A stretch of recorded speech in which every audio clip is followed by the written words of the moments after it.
साहब कबीर ने कहा तो वेद बरा की जिनऊ पजाया। वेद बरा है कि वेद का राइटर? राइटर कौन है? यही, इसी ने वेद को लिखा है। तो वेद बरा की लिखने वाला बरा, और लिखने वाला का जहां तक सूझ हुआ वहां तक लिख दिया, तो क्या हम मान लें? सब लिखी हुई बात को हम मानते चले क्या? अगर मानना है तो तुलसीदास जी ने रामचरितमानस में लिखा है कि राजा सगर की पत्नी सुमति से 60,000 बेटा एक दिन में पैदा हुआ। ऐसा कोई औरत है तो लेता आइए जो 60,000 बच्चा एक दिन में पैदा करे। मर तो जाएगी 3 गो बच्चा में, और 60,000 के पैदा करे? मान ले, रामचरितमानस में लिखा है मास दिवस का दिवस भा मर्म न जाने को, रथ समेत रवि था के निशा कवन विधि होई। जब राम लक्ष्मण भरत शत्रुघ्न चारों भाई का जन्म हुआ तो पूरे अयोध्या में जन्मोत्सव मनाया गया।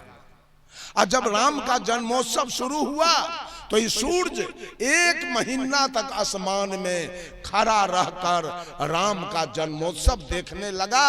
बेचारा भूल गया, सूरज डूबने नहीं गया। परिणाम हुआ कि 1 महीना का दिन राम के जन्मोत्सव में हुआ। ये सूरज जन्मोत्सव देखेगा जी?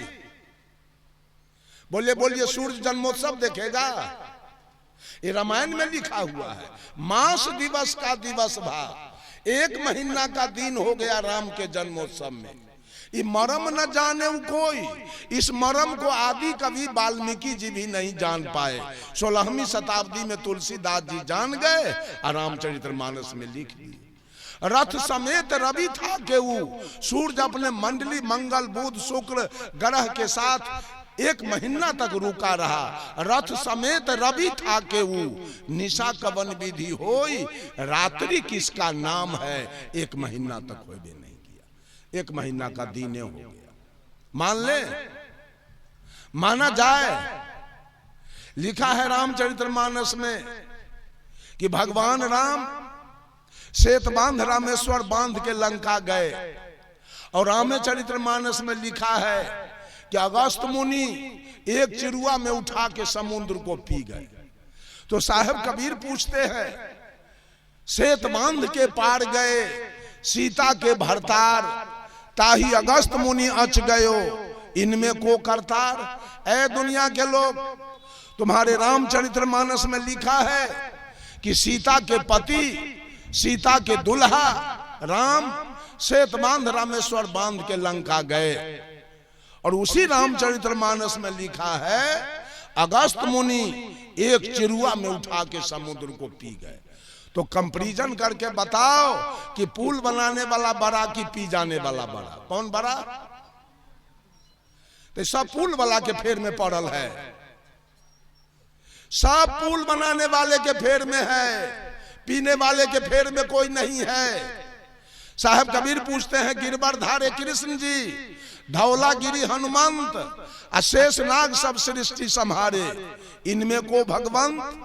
बोलो गोवर्धन उठाने वाला बड़ा कि धौलागिरी उठाने वाला बड़ा कि पूरे सृष्टि को उठाने वाला बड़ा? तीनों में बड़ा कौन?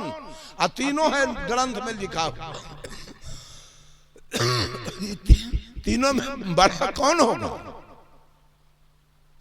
सब है आज धौलागिरी वाला के फेर में, और सब है गोवर्धन वाला के फेर में। पूरे सृष्टि उठाने वाला के फेर में कोई नहीं है। कबीर साहब पूछते हैं, काटे बंधन विपत्ति में कठिन कियो संग्राम, मैं तो ही पूछो पंडिता गरुड़ बड़ा की राम। राम जब नाग फांस में बंध गए तो काटा किसने? तो गरुड़ बड़े कि राम बड़े? अरे कहीं तो सच्चाई बताइए। पूरे दुनिया के लोग केवल मानने पर लगा हुआ है, जानने की तो कोई जरूरी नहीं है।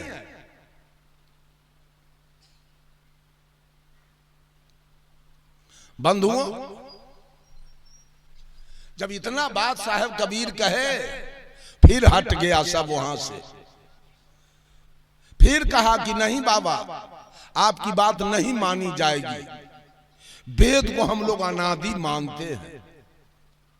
साहब कबीर कहते हैं, ई मन बड़ा कि जही मन माना। मन बड़ा है कि मन को मानने वाला बड़ा है। अगर आत्मा निकल जाए तो मन रहेगा ना, तो किसी बात को मानता है मन, तो आपका मन वेद को अनादि मान लिया, इसे वेद अनादि हो गया क्या?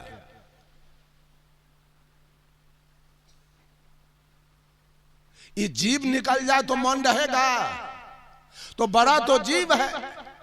फिर इन लोगों की बात कट गई, तब ये लोग क्या कहते हैं, बाबा छोड़िए सब झंझट को, हम लोग राम को अनादि पार ब्रह्म परमेश्वर मानते हैं।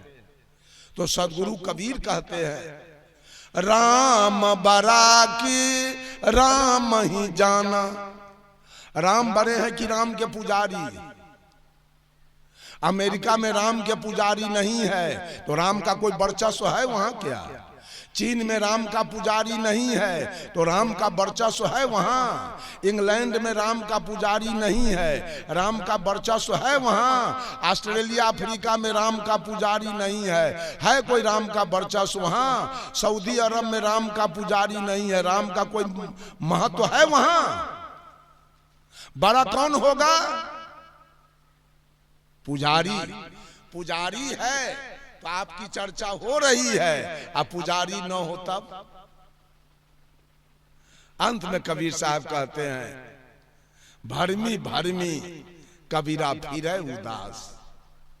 कबीरा मीन्स जीव होता है, कबीर मीन्स पीप और कबीरा मीन्स जीव। सदगुरु कबीर कहते हैं, सारे मानव, सारे जीव, सब औरत मर्द भरम में पड़कर, भगवान के भरम में पड़कर फिरे उदास, चारों तरफ का चक्कर काट रहे भगवान के खोज में।